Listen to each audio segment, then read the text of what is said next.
नमस्कार, हमारा समाचार में आपका स्वागत है। मैं आपके साथ सुमन। आज हमारे साथ मौजूद है राजनीति के चाणक्य एवं पूर्व कैबिनेट मंत्री चंद्रराज सिंह जी।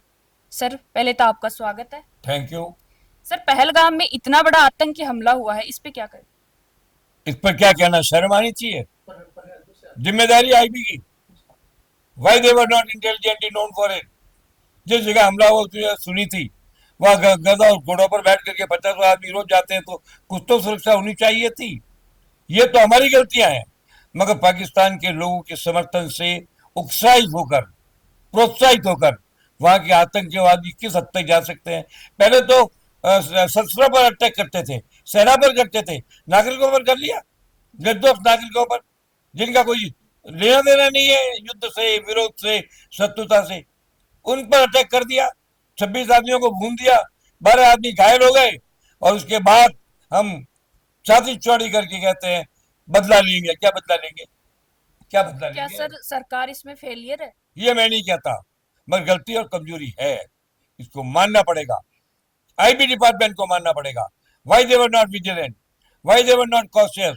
गलती तो हुई है, मगर मैं आरोप सरकार पर नहीं लगाता कि नरेंद्र मोदी से बढ़िया प्रधानमंत्री इस देश के इतिहास में कोई आने की संभावना आगे नहीं है। मजबूत आदमी है, 56 इंच का सीना है, बदला तो लेगा, कस कस के लेगा। पहले भी उन्होंने अटैक किए हैं, बदले लिए हैं। पर पाकिस्तानी लोगों को मानना पड़ेगा कि उस जंग से अपने जाति भाइयों को उकसा कर मरने के लिए भेज रहे हैं, ये उचित नहीं है। बदला तो होगा। मेरे को पक्का विश्वास है, नरेंद्र मोदी के रहते हुए ऐसी हरकतों को हम नजरअंदाज नहीं कर सकते। पहलगाम की घटना पर जबरदस्त प्रतिक्रिया देश में है। पूरा देश आतंकित है, पूरा देश क्रोधित है। और मैं तो इस बात की खुशी है, सारी पार्टियों ने मिलकर मोदी जी को कहा है आप कड़ा कदम उठाइए, हम आपके पीछे हैं। ये पहली बार राजनीति एकता का माहौल जो बना है, पहलगाम की बेवकूफी की प्रतिक्रिया के रूप में बना है। जी। और बोलिए। सर, जो गवर्नमेंट ने 5 समझौते किए, मतलब रद्द किए हैं पाकिस्तान के, सिंधु जल समझौता है, इस पे क्या करें? ये तो ऐसा ही है कि कोई आदमी गर्दन काट दे और उसके भाई के मुंह पे 4 चाटे मार दो। हम्म। ये कोई प्रतिक्रिया नहीं है, तो मामूली बात है। ये तो होना ही था। इन समझौतों को स्ट्रेटेजिक रूप से महत्वपूर्ण नहीं मानता। ये फाइनेंशियल पनिशमेंट है, आर्थिक पनिशमेंट है। ये उनकी प्रोग्रेस को रोकने का कदम, बहुत अच्छा कदम है। ये समझौते भंग होने ही चाहिए। मगर जो झटका मिलना चाहिए, जो सबक मिलना चाहिए, वो पाकिस्तान जैसे बेशर्म कंट्री को इन छोटी छोटी घटनाओं से नहीं मिलेगा। उसे तो पक्का आज विश्व कहता है कि पीओके के एक ही मामले को नरेंद्र मोदी को इश्यू बनाना चाहिए। मैंने 10 बार आपके और दूसरे इंटरव्यू में कहा है, जी। आज से 4 साल से कहता आ रहा हूं कि जब तक कश्मीर के अंदर श्रीनगर के समानांतर एक हिंदुओं की राजधानी श्रीमान नगर नहीं बनेगी, और जब तक वहां पर कम से कम 5 से 10 लाख हिंदू बसाए नहीं जाएंगे और उन्हें ताकतवर और सशक्त नहीं बनाया जाएगा, तब तक वहां की आम और अवाम कितना ही मीठा बोले, उनके दिल में जो भारत के प्रति जहर है वो उगला नहीं जाएगा। सर, राजस्थान में बेरोजगारी बड़ी तादाद में बढ़ रही है, और इसको लेकर आज एसआई भर्ती को लेकर नागौर सांसद हनुमान बेनीवाल आज विरोध प्रदर्शन करने जा रहे हैं, इस पे क्या? एक आदमी के विरोध प्रदर्शन का भी अप्रिशिएट कोई मतलब नहीं है। इस मामले को उठाने वाला तो एक ही था, शेरे राजस्थान भाजपा चुनीलाल मीणा। जी। उन्होंने ताकत से उठाया है और सबने कहा ये गलत हुआ है। कंसर्न डिपार्टमेंट ने कहा है, एडवाइजरी कमेटियों ने कहा है, सबने कहा है। तो क्या जल्दी है ऐसी? भजन लाल जी के लिए 1 मिनट का काम है, री एग्जामिनेशन, इतना ही तो कहना है। मेरे को पक्का विश्वास है भजन लाल जी ऐसा कहेंगे। नहीं कहेंगे तो थोड़े दिनों बाद झटका खा के कहेंगे। मैं भजन लाल जी के बारे में कमेंट करता नहीं, और मेरा ये लेवल भी नहीं है। समझे? आज ये सब लोग जब आज से 30 साल पुराने राजनीतिक में था तब हुआ करते थे, तो मैं इन पर कमेंट नहीं करता, मैं तारीफ भी नहीं करता, मैं बुराई भी नहीं करता। पर केवललाल मीणा ने कदम उठाए हैं, उसका तो असर हुआ है ना एक मामले पर। कल हुआ ना मैं इसका मामला, ये भी ऐसा ही मामला है। केवललाल की राय लेनी चाहिए। इस सरकार को भ्रष्टाचार विरोधी एक अलग कमेटी बनानी चाहिए, जिसका चेयरमैन एडवाइजरी बोर्ड का केवललाल मीणा को बनाना चाहिए।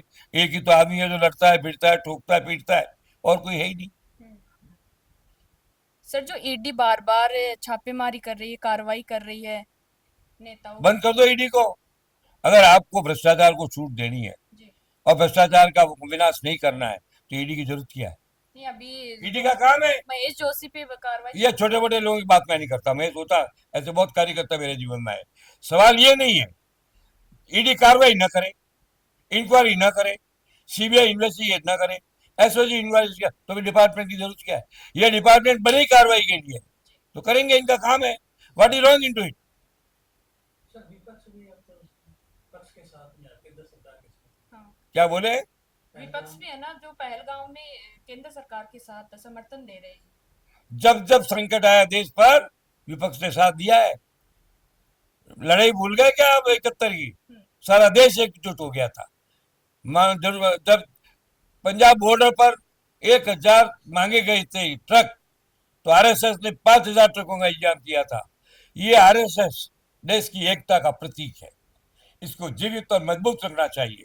ये छोटे मोटे राजनीति आते रहते जाते रहते, इनकी कोई वैल्यू नहीं है। संगठन की वैल्यू है। आज पूरे भाजपा एक क्यों है? आप देश की बात करते हो, राजनीति राजनीति एक हो गई। हर जगह जाति पर संकट आता है। हमारे यहाँ जैनों में जिस दिन वो हुआ था, खिलाफ हुआ था, उसके क्या बोल, मैं भूल जाता हूँ एक शब्द उसका, सारे जैन एक हो गए थे, सारे मुंबई में है? नहीं नहीं, वो आप वो उनकी मृत्यु पर जो पाबंदी क्या, हाँ, संकेत रावत, तो सारा एक हो गया था। जब संकट होता सब एक हो जाता। अब महाराष्ट्र में जैन मंदिर को तोड़ा गया, 1 घंटे के अंदर 25,000 जैन इकट्ठे हो गए और वहां के राजनेता फेल हो गए, साधुओं ने नेतृत्व दे दिया। पूरे देश की भी यही स्थिति है। जब देश पर संकट आता है तो कोई पार्टी उस संकट से अलग नहीं रहती है, सब मिलकर लड़ते हैं। ये हमारे देश की खासियत है। इस पर उस पर मैं इस पर राजनीति करने वालों को उचित नहीं मानता। जब ये हुआ तो राहुल गांधी बोला, वो भी रमजान लाने को तैयार हो गया। हर पार्टी का हर आदमी, एक दो एक्सेप्शन हो सकता है बंगाल जैसी जगह के, बाकी सारा देश एक था, देश है, एक रहेगा। हमारे देश की एकता को कोई छिन्न भिन्न कर नहीं सकता। और जब देश एक है तो पांचों उंगलियों से उसका मुक्का बनता है। जो कांग्रेस की ऐसी जो पाकिस्तान की ऐसी तैसी कर देगा। पाकिस्तानियों सावधान, तुमने एक बहुत ही खतरनाक कंट्री के लोगों को छेड़ा है, इसकी कीमत तुम्हें चुकानी पड़ेगी।